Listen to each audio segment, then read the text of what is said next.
takes time to learn how to do that. It takes time to hit the gym. It takes time to do everything. And this mini course really will tackle 3 of the biggest areas that keep busy professionals from reaching their fitness goals.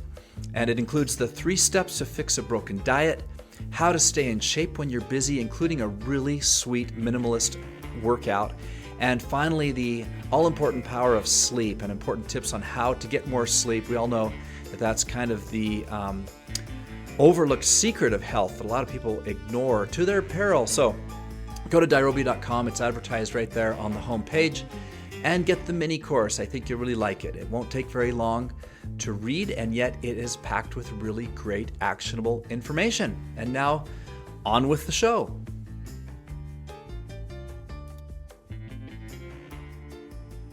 Hello everybody, welcome to the Dairobi Health Show.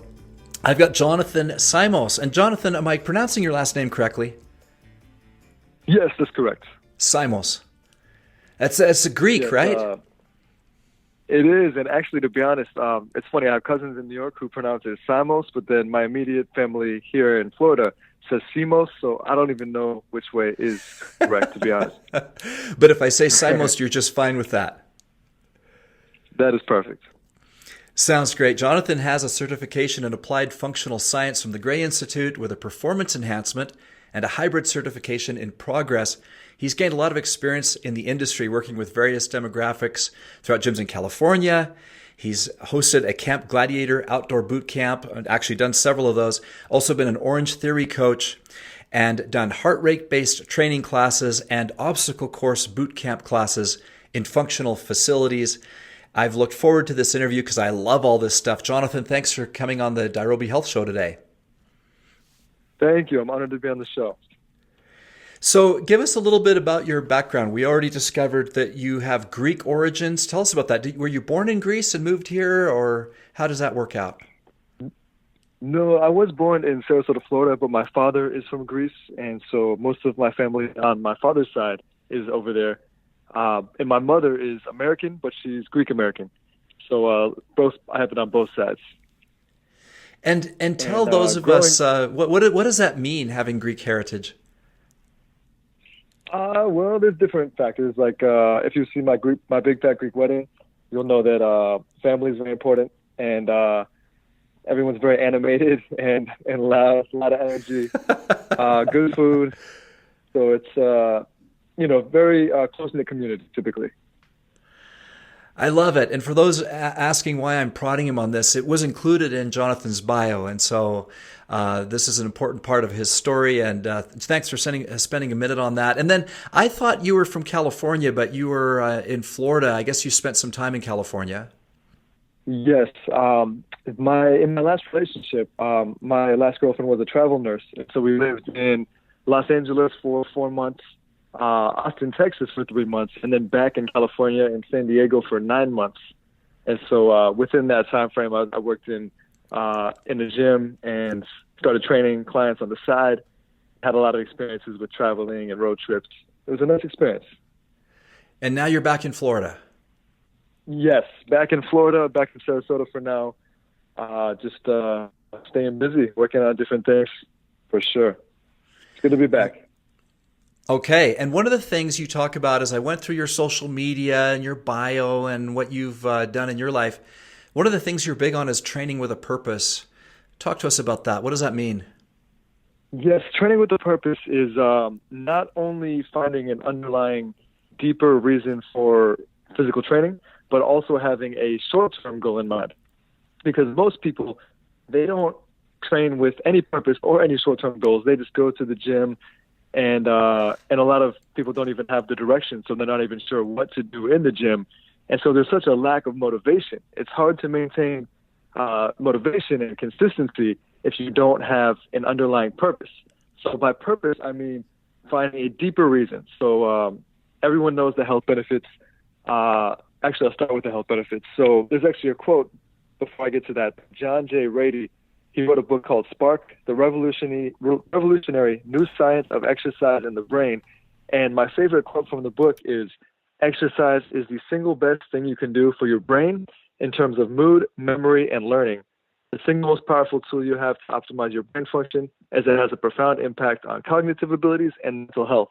So it is really holistic, which I know we'll get to later. But for now, everyone needs to find an underlying purpose where, such as a grandfather may want to train to be able to play with his grandchildren, or a grandmother to take her grandchild out of the car seat easier, to be more functional throughout the day within whatever lifestyle that he or she has. And so that might be the underlying purpose, to have better quality of life longevity. Then a short-term goal would be to be able to, maybe lift a certain amount with an exercise, or reach a certain mobility goal. So it's good to have that underlying driving factor that will motivate you, that bigger picture, and then zero in on that personal goal and celebrate the milestones, if that makes sense. Yeah, for sure. I mean, I've always been athletic. I've always loved athletics, and it was only later in my life that I realized that not everyone in the world felt that way. There's a lot of people who weren't raised in an environment where they were encouraged to do school sports, for example, or where they were that last kid picked at the gym. And so they always kind of had a negative outlook into gym class and to health and fitness generally. And now they're middle-aged and they're realizing, wow, I want to take care of my body. I want to be more fit. And people like that, like I had the ladies from Flex It Pink on my show, and it was really phenomenal. What they do is they're helping take women especially and encourage them to run a 5K, and maybe That's a 10K or a half marathon or something. So they're kind of using events to accomplish this kind of thing that you're talking about. So maybe a lady who's never ran anything in her life and never been interested in that suddenly finds these ladies on Instagram and goes, man, this is really, really cool. I'm going to do a 5K. And so for me, that's one of the ways I've always encouraged people to do it, and the way I've done it myself. Like, I've noticed a massive difference when I'm signed up for a race. Like, if I put my name down for a Spartan race, the next 6 months are going to be very different than if my name isn't on that, if I haven't signed up for that, right? Exactly. That's exactly what I mean. You hit it right on. To have that purpose, something to train for, a reason. And events are, to me, the low-hanging fruit of this. Signing up to do a sprint triathlon, a 5K, a short Spartan, something like that, seems like an obvious way. But what are some ways for people who that just doesn't appeal to them? They're like, that just doesn't interest me at all. Like, I want to be more fit, but I'm not going to go out and do that. So if it's not an event, what can people use for that type of motivation and purpose? Definitely. Everyone has their preferences, and some people may enjoy outdoor activities such as hiking or anything in that category. So you can train to be more functional outdoors or simply within your lifestyle. So it kind of comes back to that underlying purpose where functionality comes down to training to apply it in your life. So it's not just, lifting to get stronger or get more muscle mass or, along those lines, but to apply the progress in your life. So it's not just for the health benefits or the aesthetic side, not just to get your bones denser and, get stronger. It's also to be able to use that in your life. So if someone doesn't have that goal to train for a race or a competition, they can simply have an underlying purpose to be as fit and functional as they can be within their lifestyle. There's no need to train all day, every day to get that way either, which I can touch on later. You can have a very healthy routine that with not even working out every day and not even more than an hour, less than an hour. But anyways, so their underlying purpose could simply be they want to be functional and healthy within their lifestyle, and then they can gear that towards enhancing their quality of life and, activities that they do through training. Okay. Some great ideas. You use the word functional a lot. I've become a huge fan of functional training. Let's shift gears and talk about that. First of all, give us a definition. What's your definition of functional training? Definitely. My definition would be carrying over. So training, so what you do in the gym, having that benefit carry over into your real life. So I started lifting weights at 16, even though I was active my entire life, and I'm actually almost 32 now. So I have tried all different types of training, and I began with different bodybuilding splits, like the average, young guy trying to get as big as possible, and a lot of other types of training, like isolation, doesn't apply outside of the gym. Even the strength I'd had a hard time applying outside the gym because it was purely for muscle development. And so functional training is working the body in units because the body is holistic, and it's really a series of push and pull movements, muscles working together in opposing muscle groups or simply together. So it's training your body to perform how it's supposed to perform, and then specializing within that for whatever activity you need to work on, because the body adapts. So, for example, I always coach for everyone to have a foundation, a fitness foundation, which would be a cardiovascular base, weight training base, a mobility base, and then the mental component. So those elements, because then you have a solid fitness foundation, and then you can kind of specialize. So, for example, to give you a better example, if coming back to the grandfather example, if the grandfather's underlying purpose is to perform better in his daily life, and he likes to play golf, and he has, let's say, 3 grandchildren, one of them may be very young and is in a car seat, he could train movements to enhance his golf game, like cable twists and certain movements to make sure he doesn't have any injuries or lower back injuries.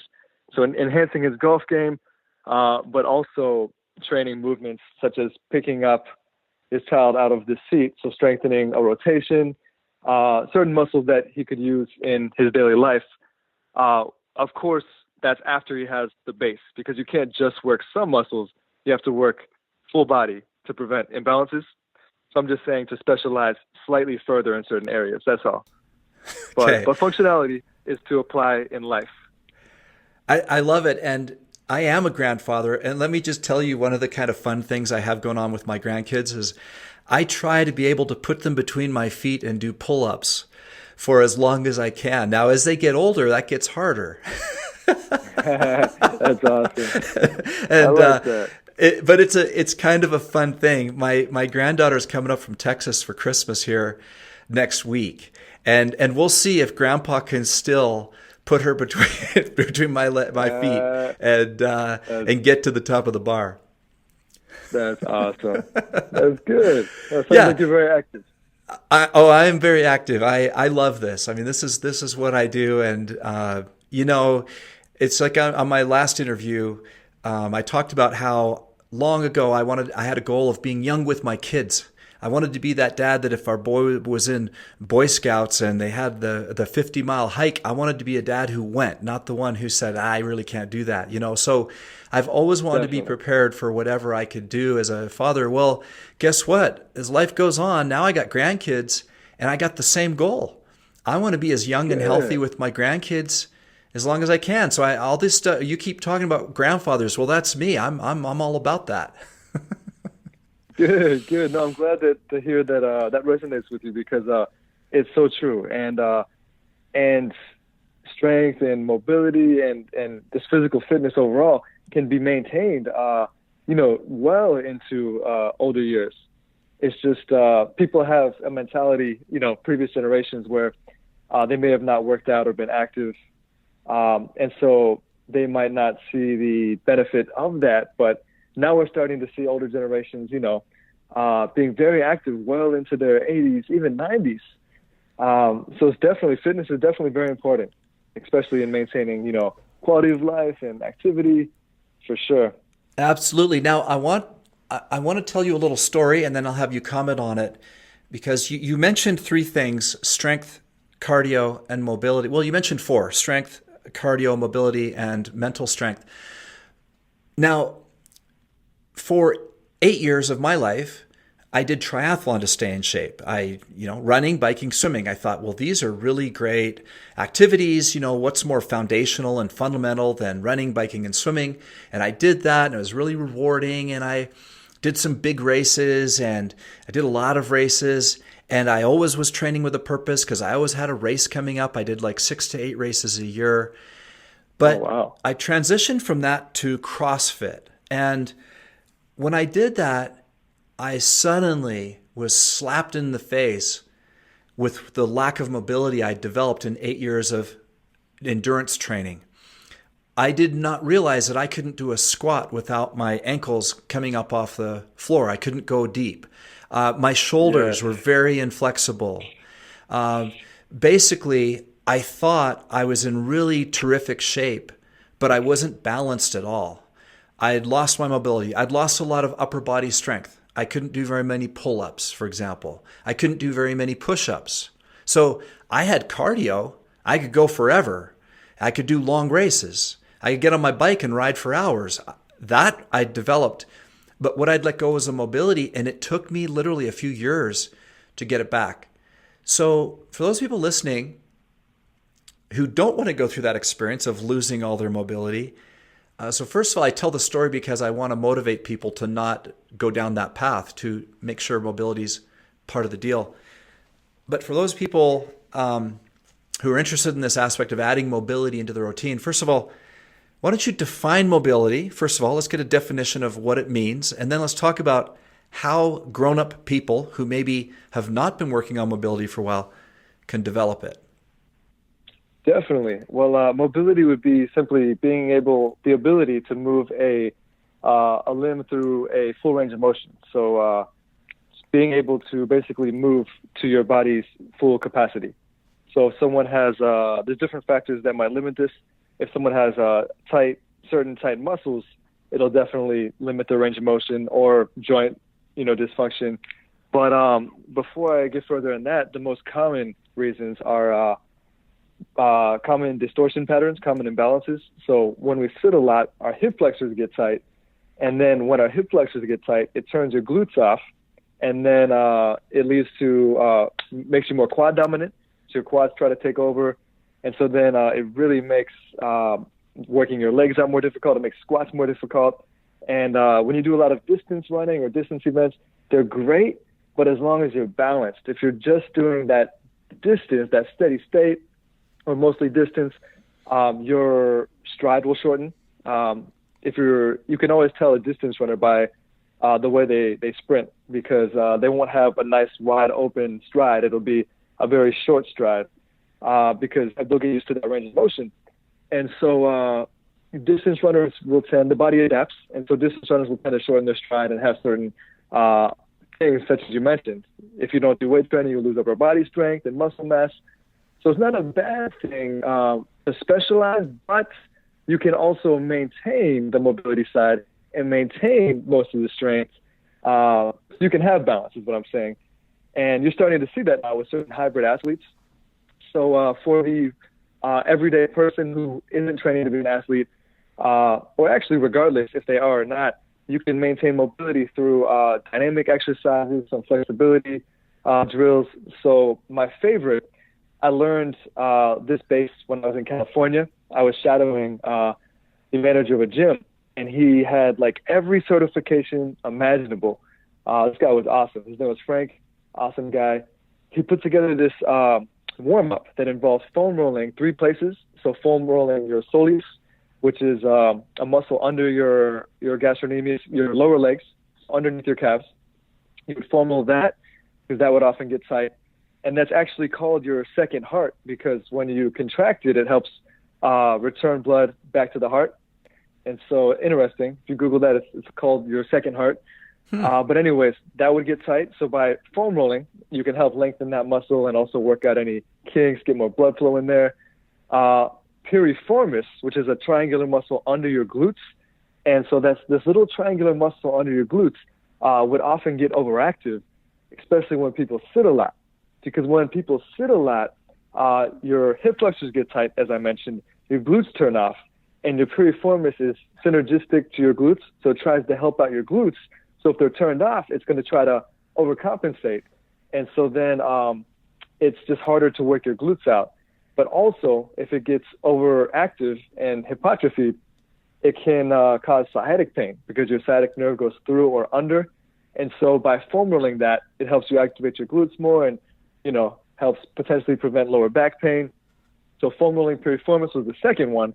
The third one was laying back with that foam roller on your upper back, so T-spine, your thoracic spine, getting a little more mobility, just letting yourself fall back gently to open things up, because the other very common distortion pattern that everybody has is internal rotation. Their upper body's kind of locked up like their hips. And so by laying back on that foam roller, it kind of helps them get that mobility over time. So foam rolling 3 places, as I mentioned, soleus, piriformis, and T-spine. Then it was a series of dynamic things. So bird dog, which is an exercise on your knees, extending your opposite arm and opposite leg, alternating about 5 times each side. Some yoga moves, basically, cat and camel. So it was a series of yoga moves and dynamic exercises with a couple stretches, like a hip flexor stretch. Takes about 10 to 15 minutes, and you could even do it on your days off. It doesn't have to be just before you lift weights. It can even just be on a day off before you start your day, and it really gets your blood flow going, gets your mobility in a sense. But bottom line, it's important to have that mobility and to maintain, to have something in the morning to do every day.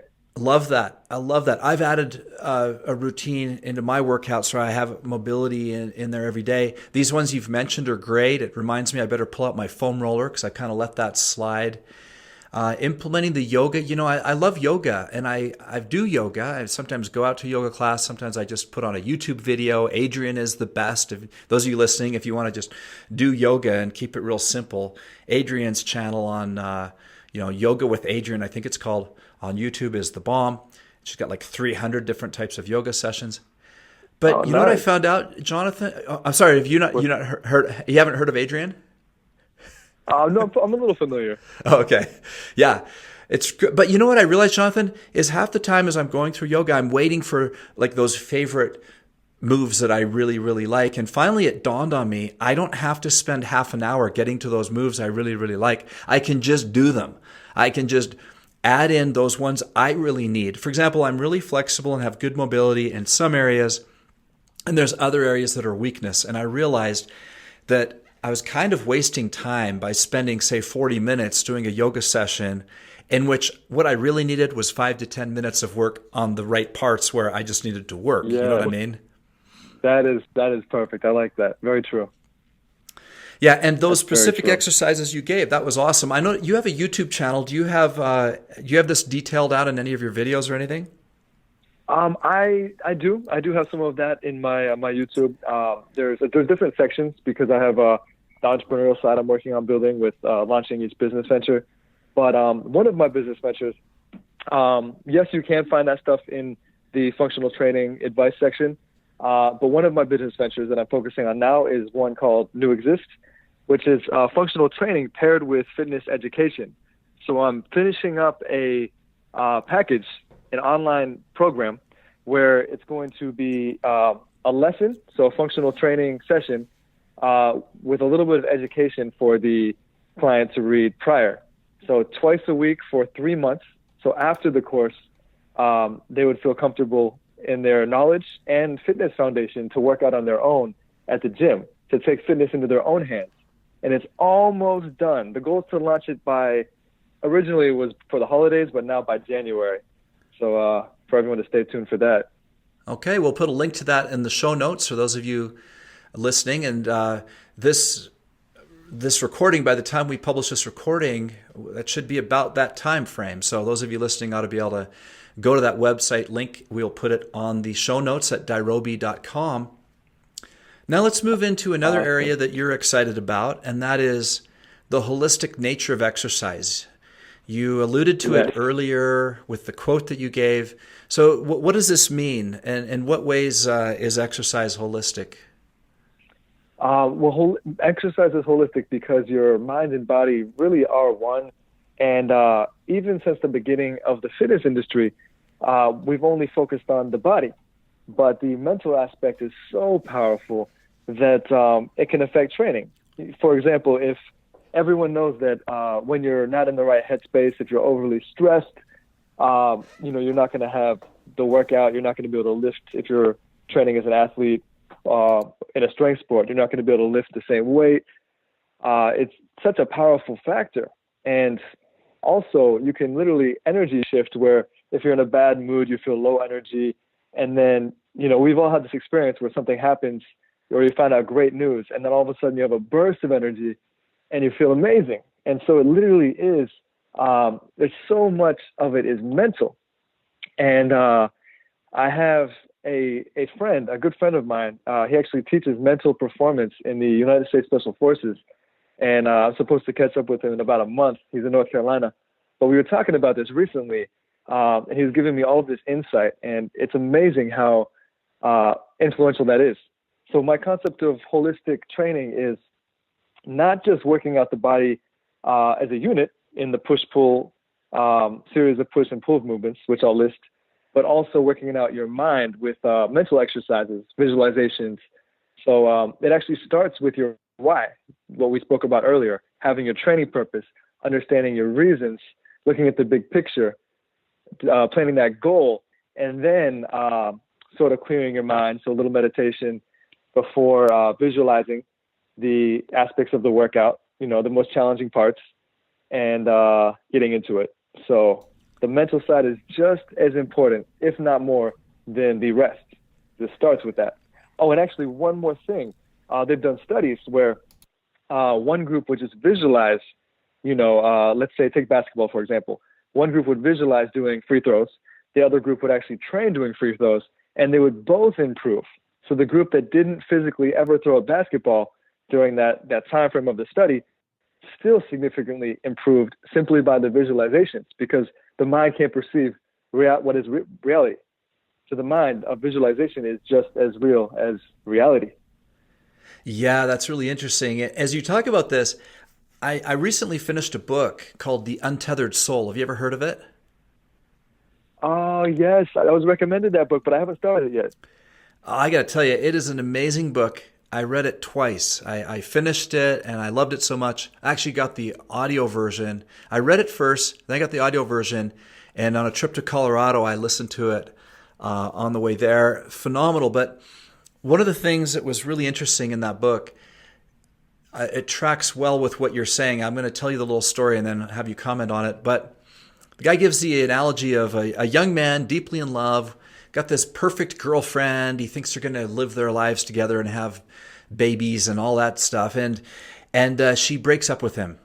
And he goes into a slump where his apartment gets dirty over the next 3 months. He just comes home from work. He's got nothing to live for, or at least he feels that way. His apartment is a dive with pizza boxes all over the place. He stops exercising, and his life basically goes to pot. And he has no energy. Wow. He just feels like crap. Then she calls him on the phone after 3 months. She says, "Hey, I hope you can forgive me. Breaking up with you was the dumbest thing I ever did. I love you. We've got to get back together. Can I see you soon?" And suddenly this guy who 1 minute didn't have the energy to clean up the pizza boxes is getting his apartment spick and span. He's got the energy of, the Energizer Bunny. And suddenly, Yes. even though nothing physically changed, in his mind, he's now Superman, right? We can all relate to that story. And and I think it's basically what you're saying, like the power of the mind to influence our physical reality is unbelievable. And we all can picture that. And I love the story, but it's very, very dramatic.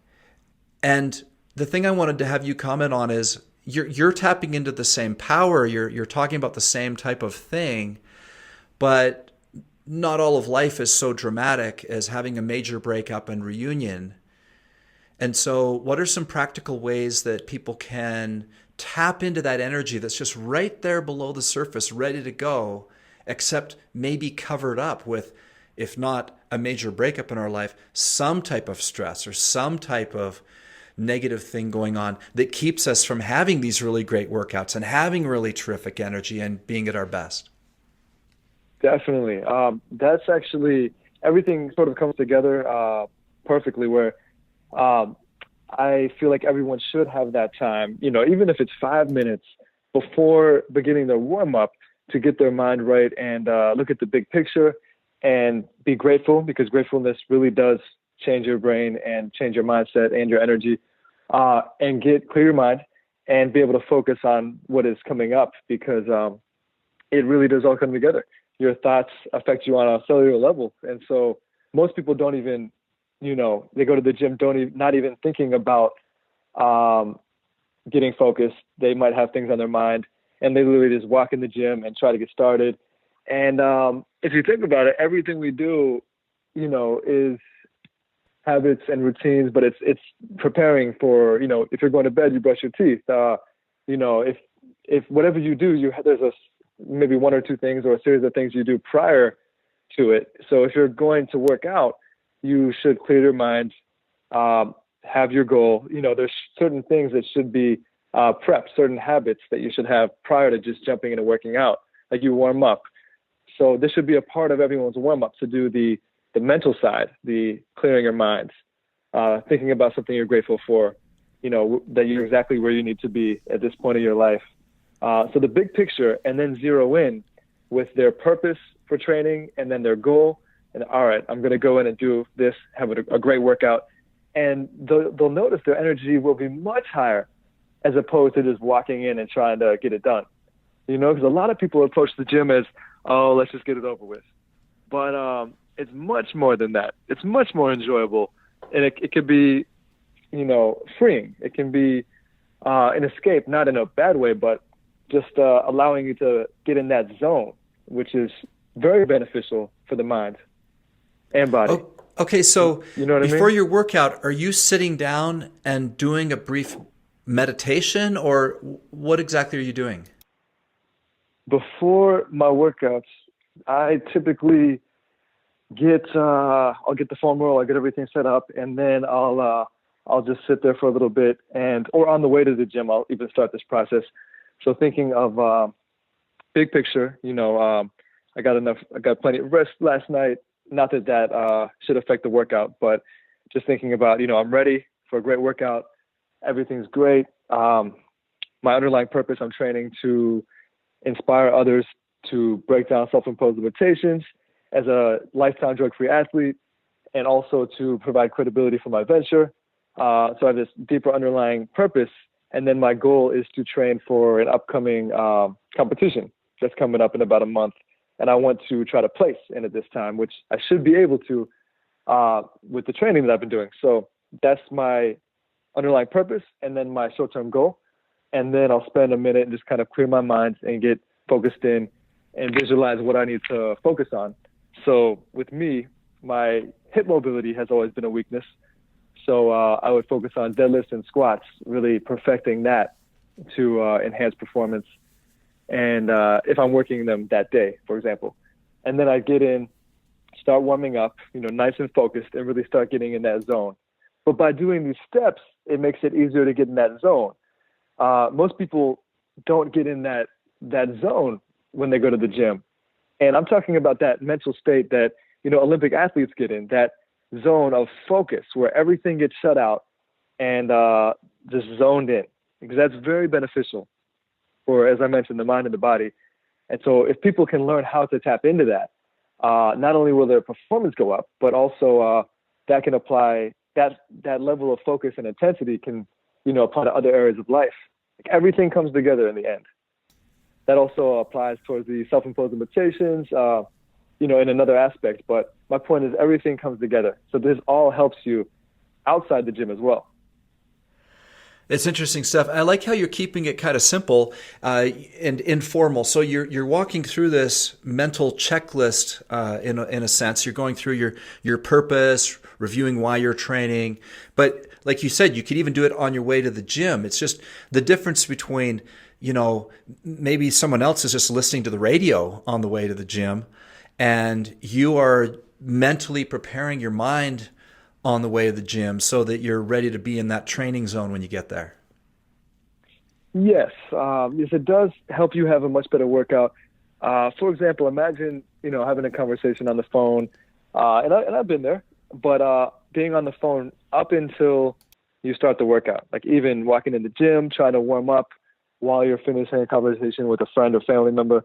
And then you get off the phone, and it's almost like it's a hard transition to snap out of that social mode and start working out. And if you're able to seamlessly, you're not really focused on that level with working out. It's more surface level, which is fine, but you're not going to get the full mental and physical benefit. That's my point. Like, a lot of people are not even sure how to tap into that, and tapping into that, that level of focus and mental fortitude, that not only will have a lot of mental benefits, but also that teaches people how to do that outside of the gym, with focusing on given tasks.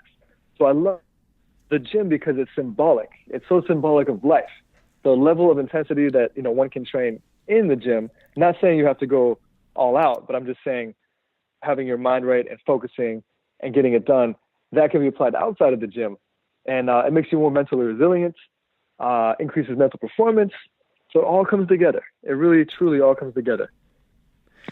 A few years ago, the first CrossFit gym that I joined did a day camp on jumping. They had Michael Moody, who currently holds six Guinness records for jumping. He's the world record holder he's actually the only person on the planet, including all basketball players, all volleyball players, all of which work consistently and very hard on being able to jump higher.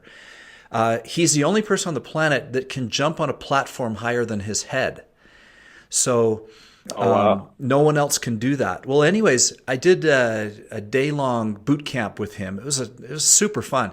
One of the things he said at the beginning is, everyone in this gym will be able to jump 6 inches higher today than you have ever jumped before. I thought, well, that's interesting, right? And I knew I'd already done a PR on box jump. My box jump was 48 inches. And so I knew that number. I'm like, okay, so I should be able to do a 54-inch box jump. So I was really intrigued to see how he was going to do that, right? Well, part of it was right along the lines of what you're saying. He talked about mental preparation before he broke any of his world records. And one of the things he'd learned was that the color white was a color of strength.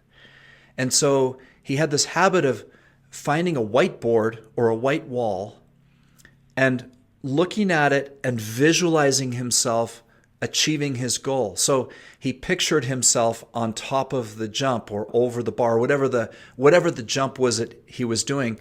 He pictured it while looking at something white. So he taught us this, and then as we all warmed up, and he showed us these different exercises and improving our mobility and a lot of things we had to do to prep for jumping. The final thing, once we were all ready and warmed up, and for me it was to try a 54-inch box jump, was I went and stood and I looked at the whiteboard, just like he said, and I pictured myself on top of the platform, and I walked over to it and nailed it first time. Oh, that's amazing. It was awesome. Isn't that cool? That's a good height too. You sound very athletic. It's what I do. I love it. I'm getting older now, so I don't know if I could do that now, but that was 6 years ago. That's awesome though. But yeah, it was cool. And it was mostly mental. It wasn't that I was suddenly stronger. There was no more strength in my legs than when I walked in the gym, right? It was 100% mental and channeling something I could already do, but just getting my mind to see it, believe it, and have it was awesome. And that's the thing, on a neurological level, even with powerlifting, for example, a lot of powerlifters will spend a lot of time in the 1 to 5 rep range because it trains your nervous system. So it trains your nervous system to be more efficient, to fire more muscle fibers at the same time, so recruit more motor units. And so it's not getting bigger or muscles aren't getting bigger. You're simply getting your nervous system just getting more efficient. And good example, powerlifters aren't as big as bodybuilders, but they're much stronger. So the mental side, your nervous system, just simply learning a pattern or recruiting more muscle fibers or getting primed, it makes such a big difference. the science behind it. Like, you can't deny the mental side of performance. It's so important, and people don't realize that. But what you have pointed out to me today, the thing I've learned from you, that's been going to be a big takeaway for me is, although I told you that story and I used that to achieve a personal goal, I didn't walk out of there and then apply it into my day-to-day life. I just thought, oh, this is something you do if you want to set a record. What I like about what you're saying is to take a few minutes preparing for every single workout. Like, I never translated what I learned from Michael Moody into how to prepare for every single workout. I really like that. Yes, because it's something that we honestly should be grateful for. We have the ability to move, to do those movements. One thing I've learned with training, especially groups, is everyone often needs a modification, which is completely fine, because everyone's body is different. Everyone has different injuries.